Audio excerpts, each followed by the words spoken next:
महाभारत में लिखा है कि इस जन्म के कर्मों का फल भी हमें इसी जन्म में भुगतना पड़ता है। फिर चाहे वो हमारे अच्छे कर्म हो या फिर कुकर्म, सभी का फल इसी जन्म में भुगतना पड़ता है। नमस्कार, स्वागत है आपका एसीपी नेटवर्क में। मैं हूं आपके साथ वनीता। आज हम बात करेंगे नेशनल हेराल्ड की कि आखिर क्यों ईडी इस केस की गुत्थी सुलझा रही है। आखिर इस केस ने क्यों सोनिया गांधी और राहुल गांधी के पसीने छुटा दिए हैं। तो आज हम इन्हीं सभी सवालों का जवाब ढूंढेंगे। कहते हैं कि बीता हुआ अतीत एक ना एक दिन हमारे सामने आ ही जाता है। ऐसा ही कुछ हाल कांग्रेस पार्टी के नेताओं का लग रहा है। उनका अतीत उनके आज और कल के सामने रोड़ा बनकर खड़ा हो गया है।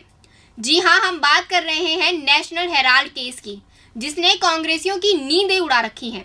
बीजेपी नेता सुब्रमण्यम स्वामी ने कांग्रेस पर नेशनल हेराल्ड केस को लेकर पटियाला कोर्ट में मुकदमा दर्ज करवाया, जिसमें उनके द्वारा कांग्रेस पर करोड़ों के घोटाले का आरोप लगाया गया। और आज उसी के चलते ईडी राहुल गांधी और सोनिया गांधी से लगातार पूछताछ कर रही है। राहुल गांधी को लगभग 4 दिन लगातार पूछताछ के लिए बुलाया गया। राहुल गांधी के बाद सोनिया गांधी को भी ईडी दफ्तर समन भेजा गया। तो अब बात करते हैं इसके इतिहास की कि आखिर कहां से इस केस की शुरुआत होती है। की शुरुआत होती है 1938 से, जब कांग्रेस पार्टी ने एसोसिएट जर्नल्स लिमिटेड कंपनी बनाई थी। इसी के तहत 1939 में नेशनल हेराल्ड अखबार निकालने की शुरुआत हुई। आगे चलकर एजीएल पर 90 करोड़ से ज्यादा का कर्ज हो गया। ऐसे में कांग्रेस पार्टी ने इस कर्ज को खत्म करने के लिए यंग इंडिया लिमिटेड नाम की एक कंपनी बनाई। इस कंपनी में राहुल और सोनिया दोनों की 38% की हिस्सेदारी थी। एजेएल ने यंग इंडिया कंपनी को अपने 9 करोड़ शेयर दिए।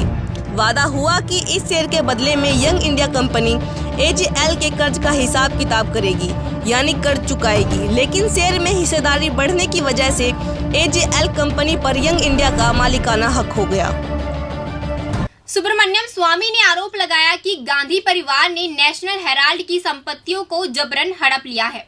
सुब्रमण्यम स्वामी ने 1 नवंबर 2012 को पटियाला कोर्ट में केस दर्ज करवाया, जिसमें कांग्रेस पार्टी पर एजीएल की 2000 करोड़ की संपत्ति को अपने नाम करवाने का इल्जाम लगाया गया।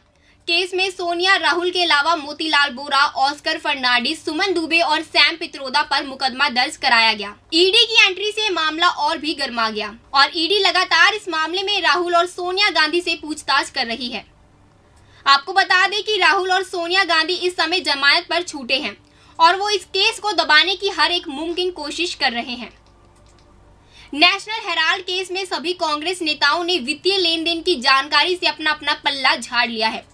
ईडी सूत्रों के मुताबिक सोनिया गांधी, राहुल गांधी, मल्लिकार्जुन खड़गे और पवन बंसल तक ने कहा कि लेन देन से जुड़ा हर फैसला मोतीलाल वोरा लेते थे। हालांकि वे इसका सबूत नहीं दे सके।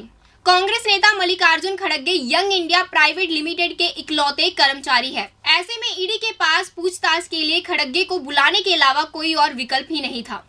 सूत्रों के मुताबिक मामले की जांच के दौरान ईडी को कई फर्जी कंपनियां मिली, जिनसे यंग इंडिया का लेन देन होता था। ईडी को कंपनी के 90 करोड़ की लेन देन पर शक है। अब ये आने वाला समय ही बताएगा कि सालों से बंद इस केस की कड़ियां आखिर कब तक खुलती हैं।